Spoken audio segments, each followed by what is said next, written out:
근데 이렇게 똑똑한 애플 AI 기능들, 아이폰 15 프로, M1 칩이 탑재된 맥, M1 칩이 탑재된 아이패드부터만 쓸 수 있습니다. 와, 애플 역사상 최단 기간 만에 토사구팽이 되어버린 아이폰 15. 젊은 나이에 참 안타깝게 되었구만. 14 프로 써요? 언제 샀어요? 1년 됐을 거예요. 갖다 버리고. 네 약간이 나오는 옷걸을. 어떡해. 견디고 듣다 보면 늘어가는 테크 지식. 오케이. 안녕하세요 여러분, 주연입니다. 여러분 어젯밤에 잘 주무셨나요? 오늘 새벽 2시에 WWDC 2024 키노트 이벤트를 했습니다. 여기에서 이제 많은 분들이 기다리시던 애플 AI, 애플은 이거를 애플 인텔리전스라고 소개를 했죠. 요거에 대한 내용들을 비롯해가지고 애플의 여러 가지 OS들의 업데이트 내용들까지 공개가 됐는데요. 그 중에서도 사실 저도 그렇고 여러분도 그렇고 제일 많이 기다렸던 내용이 바로 애플의 AI는 어떻게 나올 것인가, 이거일 거예요. 발표 내용을 보다 보면 각 장면에서도 디테일한 부분들이 있었거든요. 그래서 여러분한테도 한번 요약 정리를 해드리려고 제가 준비를 했습니다. 애플 인텔리전스가 우리한테 어떤 것들을 앞으로 보여주게 될지 요약해보도록 할게요. 렛츠고! 우선 WWDC 2024에서 공개한 애플 AI에서 가장 중요한 핵심 포인트는 바로 이거였습니다. 당신을 이해하는 AI. 팀 쿡이 가장 먼저 강조한 내용이기도 한데요. 이런 얘기를 하더라고요. 이 세상에 이미 다른 AI들이 많이 나와 있지만 그 AI들은 이제 세상에 대한 이해를 바탕으로 당신을 돕고 있다. 하지만 우리는 당신에 대한 이해로 당신을 도울 거다. 그래서 유저들을 잘 이해하는, 퍼스널 컨텍스트를 이해하는 그런 AI가 될 것이다 라고 강조를 하고 시작을 했어요. 그러면서 이제 퍼스널 컨텍스트를 이해하려다 보니 개인적인 뭐 대화 내용, 메일 내용, 텍스트 메시지들, 그리고 뭐 개인 정보들까지 많이 이제 사용을 하려다 보니까 그거에 대한 이제 프라이버시 어떻게 지켜져야 되는지 이런 것들까지 같이 이야기를 했는데요. 하나하나 살펴봅시다. 첫 번째는 더 똑똑해지는 시리입니다. 시리 하면은 멍청함의 대명사잖아요. 안 불러도 나타나고 네 얘기 안 했는데 왜 나오니, 약간 이런 거의 대명사였잖아요. 근데 시리가 이제 많이 똑똑해질 예정입니다. 지금까지는 시리한테 시리야 뭐 유튜버 주연에 대해서 알려줘 뭐 이러면은 내 주연은 정말 말도 잘하고 똑똑하고 전자기기에 대해 정말 잘 알고 있고요 뭐 이렇게 얘기를 해주잖아요. 특히 그러면 최근에 어떤 리뷰들을 했어? 이렇게 물어봤을 때 시리의 대답은 늘 항상 알 수 없어요 이러잖아요. 앞에 했던 내용을 기억하지 않기 때문에, 그러니까 맥락을 따라가지 않고 단순히 하나의 질문에만 답을 해주기 때문에 그랬던 건데, 이제는 이전의 대화 맥락까지 기억하면서 그거에 대해서 더 자세하게 얘기해줘. 그건 뜻이 뭐야? 뭐 이런 식으로 얘기했을 때 그 맥락 안에서 바로 파악을 해가지고 대화를 할 수 있게 되는 이런 자연어 처리가 가능해진다는 점입니다. 자, 그리고 음성뿐만이 아니라 이제 텍스트 채팅으로도 질문을 할 수가 있게 됐어요. 거기다가 뭐 아이폰, 아이패드, 맥 이런 애플 기기들에 대한 사용법도 자세하게 알려주는데요. 뭐 예를 들어서 예약 문자를 보내고 싶어. 근데 내가 이 기능에 대해서 몰라. 그러면 시리한테 예약 문자 보내는 방법을 알려줘 라고 하면 이제 여기에 들어가서 이런 식으로 하시면 보낼 수 있어요. 이런 식으로 사용 방법을 알려주는 거죠. 그리고 또 지금 보고 있는 화면을 기반으로 한 동작들도 가능해지는데요. 예를 들어서 아이메시지를 주고받다가 상대방이 문자로 나한테 주소를 보내줘요. 그러면은 시리한테 야 시리야, 지금 이 주소 이 사람의 연락처에 등록해줘 이렇게 얘기를 하면 이제 시리가 그 사람의 연락처에다가 그 주소를 등록해주는 이런 기능까지 가능해진다는 겁니다.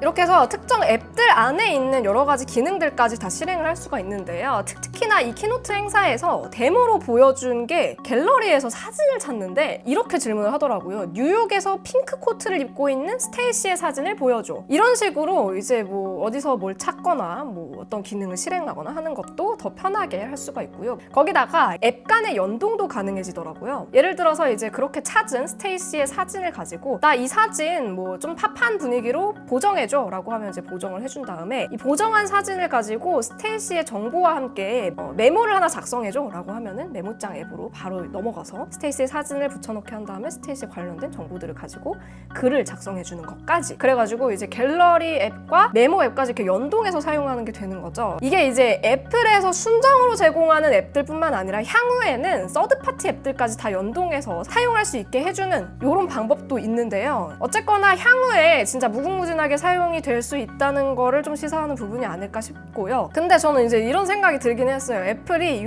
키노트에서 막 여러 가지 이제 데모들을 막 보여주는데 우리가 실제로 사용하는 자연어들은 되게 복잡하잖아요. 그걸 과연 정말 찾을 수 있을까? 혹은 헷갈릴 헷갈리지 않고 찾을 수 있을까? 지금도 아이폰 이제 갤러리 앱에서 보면 얼굴들을 막 다 구분해 놓잖아요. 근데 그 많은 얼굴들 중에서 또 비슷하게 생긴 얼굴들이 있잖아요. 내 얼굴 아닌데 내 얼굴 폴더에 들어가 있는 사진들도 있고 뭐 이렇다 보니까 아무래도 뭐 실제 사용할 때는 이 데모만큼 깔끔하게 사용할 수 있을지가 사실 좀 궁금해지기도 하고, 또 서드파티 앱에서 정말 매끄럽게 사용하게 될 수 있을지, 저는 이제 개발자가 아니기 때문에 이런 부분에 대해서는 또 개발자분들의 생각은 어떤지가 궁금합니다. 댓글로 좀 남겨주세요. 저도 너무 궁금하거든요. 자, 그러면 다음 내용으로 넘어가 볼게요. 다음은 사용자를 이해하는 AI, 그러면서 개인정보도 보호가 되는. 팀쿡이 맨 처음부터 강조했던 것처럼 퍼스널 컨텍스트를 이해한다라는 내용이 계속 나오더라고요. 그래서 뭐 예를 들어서 이메일로 주고받았던 내용들, 그리고 문자, 아이메시지로 주고받았던 내용들, 메모장에 메모했던 내용들, 이런 것들을 다 파악해가지고 나의 맥락을 이해하는 거예요. 이제 그러다 보니까 시리아 오늘 엄마가 언제 온대? 라고 물어보면 엄마가 나한테 메일로 보내줬던 항공편 정보를 바로 찾아내서 니네 엄마 오늘 오후 3시에 인천국제공항에 도착한대. 이런 식으로 찾아주는 거예요. 내가 실제로 필요로 하는 정보들, 빠르게 확인해야 되는 정보들, 특히 뭐 일정 정보 같은 거, 그런 것들에 굉장히 쉽게 접근할 수 있고 굳이 뭐 텍스트로 쳐가지고 검색하지 않아도 훨씬 빠르게 알아볼 수 있다 보니까 이제 그런 면에서는 굉장히 편해질 것 같은데, 이게 얼마나 무서운 세상입니까? 내가 입력했던 것들, 나한테 왔던 문자, 메일, 내가 보낸 것들까지 얘가 다 알고 있는 거잖아요. 심지어 얘는 잊어버리지도 않아. 프라이버시가 굉장히 중요해지는 거죠. 내 개인정보는 과연 괜찮은 걸까? 그러다 보니까 이제 애플에서도 이 프라이버시에 관한 내용들을 굉장히 자세하게 또 이야기를 해줬는데요. 일단은 기본적으로 이 애플 기기들에서 내가 뭔가 요청을 하면 이제 기기 바깥으로 우리의 정보가 나가지 않도록 온디바이스로 처리를 하려고 하지만, 온디바이스로 처리할 수 없는 내용은 비공개 클라우드 컴퓨팅이라는 걸 이용을 하는데요. 비공개 클라우드 컴퓨팅, 어떻게 보면 비공개랑 컴퓨팅이 들어가니까 되게 막 그 디바이스 내에서 이렇게 처리를 해줄 것 같지만 사실은 클라우드가 중요한 포인트거든요. 그러니까 클라우드로 보내는 거예요. 애플 내에서만 처리할 거야. 근데 애플은 안전해. 우리 애플은 너의 정보에 손대지 않아. 열어볼 수 없어. 이런 식으로 이야기를 하더라고요. 그래서 어쨌거나 여기까지 들어보면은 애플이 되게 프라이버시를 되게 중요하게 생각하는구나 라는 걸 느낄 수는 있는데요. 저는 이 내용을 들으면서 석연치 않은 부분들이 좀 몇 가지 있었습니다. 일단은 온디바이스로는 어떻게 해결이 안 되는 건가? 라는 생각도 들고요. 그 다음에 클라우드로 보내는데 애플은 안전하다고 해. 근데 어떤 방식으로 안전한 건지 뭐 이런 것들에 대해서는 사실 우리가 100% 이해하기 어렵잖아요. 그러다 보니까 정말 100% 신뢰할 수 있나요? 얘가 안 열어본다는 걸? 뭐 다른 방법이 있을 수도 있잖아요. 약간 석연치 않은 거죠. 그래서 좀 더 이 기술에 대한 공부, AI에 대한 공부가 일반 소비자들도 이제 앞으로는 필요하겠구나 라는 생각도 들면서 궁금해지기도 하는 부분이었습니다. 다음으로 넘어가 볼게요. 이제 시리가 답변하기 어려운 질문은 또 챗GPT가 답변을 해주게 됩니다. 그래서 챗GPT와 결합이 되는데요. 일단은 질문을 시리에서 처리를 안 하고 챗GPT로 넘어가기 전에는 이제 챗GPT로 넘길까요? 라고 물어는 봐요. 그래서 이제 나의 의지대로 동의를 하면 나의 질문이 이제 오픈AI 쪽으로 전송이 되는 겁니다. 그래서 기본적으로는 무료로 사용할 수 있는 GPT-4 5버전을 사용하게 되고요. 경우에 따라서 오픈AI 계정을 연동해서 쓸 수도 있어요. 나는 좀 더 유료 기능들을 쓰거나 하고 싶으면 아마 계정 연동을 해야 되는 것 같아요. 그래서 일단 키노트 발표 내용에 나온 거는 계정을 써도 되고 안 써도 된다. 이 정도 내용이고요. 이런 걸 얘기한 걸 봤을 때 향후에 이제 계속해서 오픈AI에서 뭔가 애플과 계정을 연동해가지고 사용을 하면은 뭐 유료 플랜을 사용할 때 GPT-4를 쓸 수 있게 해준다거나 혹은 뭐 이미지나 파일 같은 것들을 넣어가지고 분석해주는 이런 좀 더 고능한 기능들을 사용할 수 있게 해주는 뭐 그런 것들이 추가될 수 있지 않을까 싶습니다. 그래서 챗GPT에서 또 사진이나 파일 같은 걸 보내서 또 답변을 받아야 하는 경우에는 이것도 이제 사용자한테 너 진짜 이 파일 보낼 거야? 라고 한 번 더 물어본다 이렇게 나오더라고요. 아무래도 애플에서 그냥 사용자가 그렇게 질문했다고 해가지고 마음대로 파일을 오픈AI에 보내버리면 이것도 개인정보 유출처럼 느껴질 수 있으니까 이거는 사용자들에게 물어보고 진행을 하겠다 이렇게 보여주는 것 같아요. 그래가지고 이것 때문에 이제 아무래도 진짜 전 세계 아이폰 사용자가 얼마나 많아요. 근데 이제 아이폰 사용자들이 다 기본적으로 시리를 쓰다 보면 한 번쯤은 오픈 AI의 챗GPT를 쓰게 된다는 거잖아요. 그러다 보니까 오픈 AI가 지금 엄청나게 떡상을 하고 있습니다. 오히려 애플은 자사 AI로는 안 되나 보구나 하면서 애플은 주가가 내려가고 있죠. 그래서 오히려 이제 이 발표를 통해서 오픈 AI는 뭐 손해볼 게 없는 상황이에요. 오픈 AI의 챗GPT를 쓰게 하면서 거기다가 이게 기능이 좀 괜찮은 것 같아? 그러면 유료 구독자로도 데려갈 수 있는 그런 상황인 거잖아요. 그래서 와, 이거 어떻게 이런 호재가 있지? 라는 생각도 드는데 또 이 발표를 들어보니까 지금은 오픈 AI를 사용을 하는데 향후에는 오픈 AI 말고도 다른 AI 모델들도 다 결합을 할 예정이라고 하더라고요. 그래서 이제 사용자가 자기가 원하는 아마 모델을 선택해서 사용을 한다거나 뭔가 설정해서 내가 시리를 쓸 때 쓸 수 있는 여러 가지 AI 모델들 중에서 특히나 내가 뭐 유료 플랜을 사용하고 있는 AI가 있거나 그러면은 거기로 이제 연동을 해가지고 쓸 수 있게 되는 이런 식으로 발전이 되지 않을까 싶습니다. 그래서 아마 뭐 주식 동향을 좀 보고 계신 분들은 저도 뭐 이런 부분에 대해서 제가 막 전문가적으로 할 말은 아니지만 향후 이 테마주 자체가 이제 다 같이 더더욱 올라가지 않을까라는 생각도 듭니다. 이 WWDC 나오기 전에 넣어놨어야 됐는데 이미 늦었어. 어쨌거나 이런 기능은 일단은 현재로서는 아이폰 15 프로 이후 모델들 그리고 M1 칩 이후의 아이패드랑 맥 모델들에서 사용을 할 수가 있고요. 그리고 올 여름에 미국에서 이제 영어로 먼저 시범 제공을 한다고 하더라고요. 그래서 영어를 아주 능통하게 쓰실 수 있는 분들이라면 더 빠르게 써보실 수 있을 것 같고 한국어 서비스로는 언제쯤 서비스가 제대로 될지는 아직 모릅니다. 근데 이렇게 얘기하더라고요. 내년부터 이제 언어를 확장해 나갈 예정이다. 그러니까 한국어 유저들은 사실상 올해까지는 제대로 사용이 좀 어렵지 않을까라는 생각이 듭니다. 그리고 올 가을에 iOS 18이랑 아이패드 OS, 맥OS 세콰이어 이런 일부 기능의 베타로 들어갈 예정이라고 하니까 뭐 적어도 가을쯤은 돼야지만 이 기능들을 좀 써볼 수 있지 않을까 싶어요. 자, 요거 말고도 이제 텍스트 관련한 기능들도 추가가 되는데요. 리라이트라고 해가지고 내가 쓴 뭐 메일 내용 같은 것들을 뭐 친근하게 혹은 전문적으로 뭐 공손하게 이런 식으로 다시 말 그대로 리라이트 해주는 이런 기능이고요. 그 다음에 교정 기능도 있어요. 문법 교정, 단어 선택, 뭐 문장 구조를 교정해준다거나 이런 기능들도 AI를 통해서 해주고 그 다음에 내가 받은 메일들, 내가 보는 글들 이런 것들을 요약해주는 기능 또 스마트 리플라이라고 해서 이메일을 열었을 때 여기에다가 답장을 하는데 그냥 스마트 리플라이 딱 누르면은 답장 내용을 자동으로 생성을 해줘요. 그래서 내가 그 답장 내용을 확인을 한번 하고 뭐 추가할 것들이 있으면 작성을 해서 보내는 이런 기능도 나옵니다. 근데 요거 보고 제가 든 생각이 메일을 내가 보냈어. 어디 거래처에다가 뭐 안녕하십니까? 귀하의 무궁한 발전을 기원하며 우리가 님이랑 하고 싶은 일이 있는데요. 이런 일들 같이 공모해보는 게 어떨까요? 딱 보냈어. 그랬더니 거기서 답장을 하는데 스마트 리플라이 기능을 사용해. 그러면 난 누구랑 대화하는 거야? 나는 그 사람이랑 대화하는 게 맞나? 이제 이런 생각이 좀 들긴 하더라고요. 이거 말고도 뭐 주요 알림을 표시해주고 알림을 요약해서 보여주는 이런 기능도 생기고요. 그리고 이미지 생성도 굉장히 다양해지더라고요. 요것도 꽤 똑똑해지는데 일단 젠모지라고 해가지고 원래 이제 서드파티로 내가 필요한 이모지를 막 만들어가지고 보내는 그런 기능이 있었잖아요. 그게 이제 AI로 이모지를 생성해주는 방식으로 아이폰 안에 들어갑니다. 그래서 이모지 중에 내가 쓰고 싶은 이모지가 없어. 뭐 예를 들어서 하트 눈을 뜬 공룡 뭐 이런 거 있잖아요. 입력을 하면은 이모지를 생성을 해줘가지고 그거를 또 이제 iMessage에서 쓸 수 있게 되는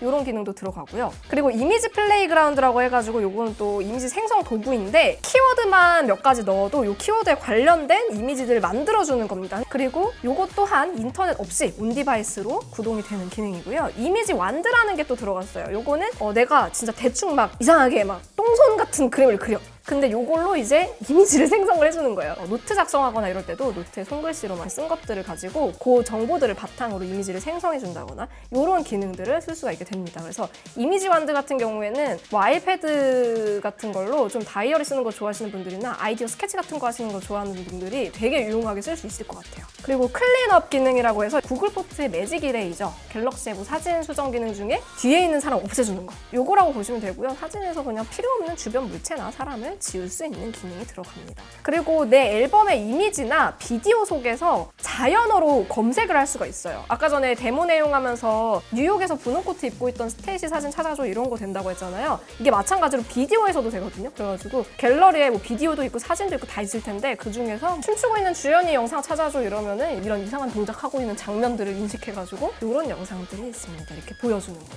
아이폰이나 아이패드 뭐 이런 데 들어가게 되면은 꽤 유용하게 쓸 수 있지 않을까 않을까라는 생각도 듭니다. 통화 녹음이 이제 가능해집니다. 정확히는 통화 녹음 버튼을 누르면 상대방과 본인에게 지금부터 통화 내용이 녹음됩니다. 이런 식으로 알림이 가고 그 다음에 통화 내용을 녹음을 해주고 통화 내용 녹음한 걸 가지고 대본을 추출을 해주고요. 그리고 통화 녹음을 요약까지 해줍니다. 사실 중요한 포인트는 이겁니다. 저는 이 녹음 기능이 나와도 안 쓸 것 같아요, 솔직히. 왠지 아세요? 녹음된다고 상대방한테 알림이 간대요. 실시간으로. 예를 들어서 뭐 남자친구랑 싸우고 있었어.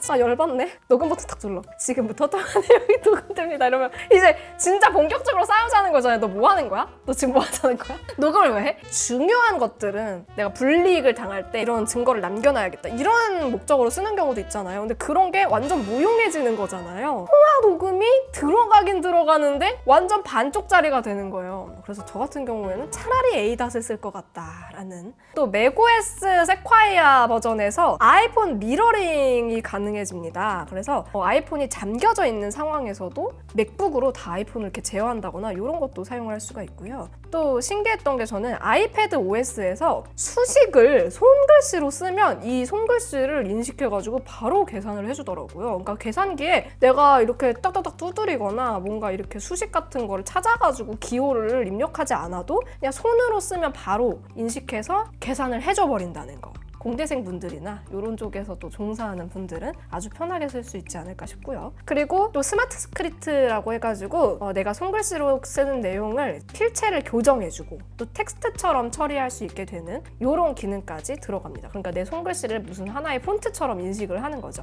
영어 기반으로 먼저 서비스가 시작될 거고 한국어 같은 경우는 언제쯤 제대로 서비스가 될지에 대해서는 아직 모릅니다. 근데 이제 애플의 전반적인 계획에 따르면 내년부터 언어를 확장해 나갈 예정이라고 하니까 아마 한국어로 이런 기능을 쓰려면 적어도 내년 하반기, 내년 상반기 끝 무렵은 돼야 하지 않을까라고 예상이 됩니다. 자, 그래서 한번 총평을 해볼게요. 저도 이제 WWDC 보면서 사실 1시간 내내 이거 큰일 났다. 진짜 이거 애플 정말 실화인가? 이런 생각을 계속했고 왜냐면 너무 이미 뭐 안드로이드 폰에서 다 되던 기능들 그리고 별로 흥미롭지 않은 기능들이 대부분이었고 다행히 애플 인텔리전스가 공개가 되면서 좀 더 앞으로의 가능성에 대한 이야기들을 많이 했던 것 같아요. 그래서 제가 느낀 거는 애플 인텔리전스가 당장 우리가 진짜 유용하게 쓸 수 있어 라는 생각보다는 아직까지는 좀 기다려야 되라는 느낌이 더 많이 들고요. 중요한 부분은 이제 팀 쿡이 당신을 이해하는 AI가 될 거다 이렇게 강조를 했으나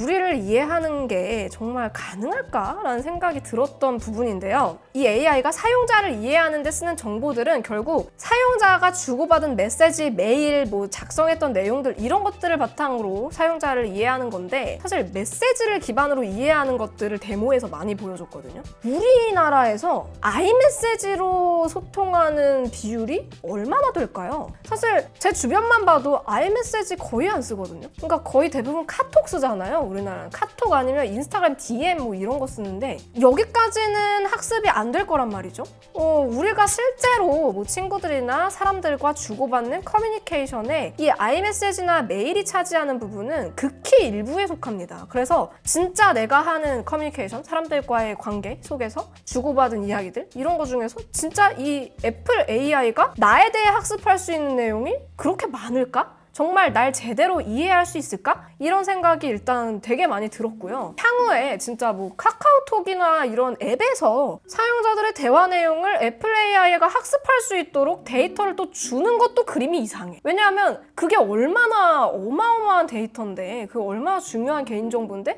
그거를 애플 AI가 학습할 수 있게 열어줄까요?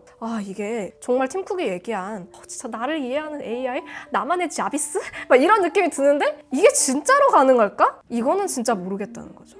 그리고 특히나 우리는 또 한국어를 쓰기 때문에 언제쯤 이런 게 또 가능할까 이런 생각도 들고 그래서 애플 AI가 나왔지만 반응이 싸늘한 데에는 어느 정도 이유가 있는 것 같고요. 그래도 저는 어느 정도 기대는 됩니다. 앞으로 또 서드파티 앱들과 연동이 되면서 또 어떻게 발전하게 될지가 기대가 되면서 향후에 또 나오는 정보들이 있으면 영상으로도 다뤄드리도록 할게요. 여러분의 의견도 궁금하니까 댓글로 많이 남겨주시고요. 특히나 저는 AI 전문가가 아니기 때문에 전문가 여러분들의 견해도 좀 궁금하고요. 댓글로 많이 남겨주시면 참고하도록 할게요. 저는 다음 영상에서 만나요.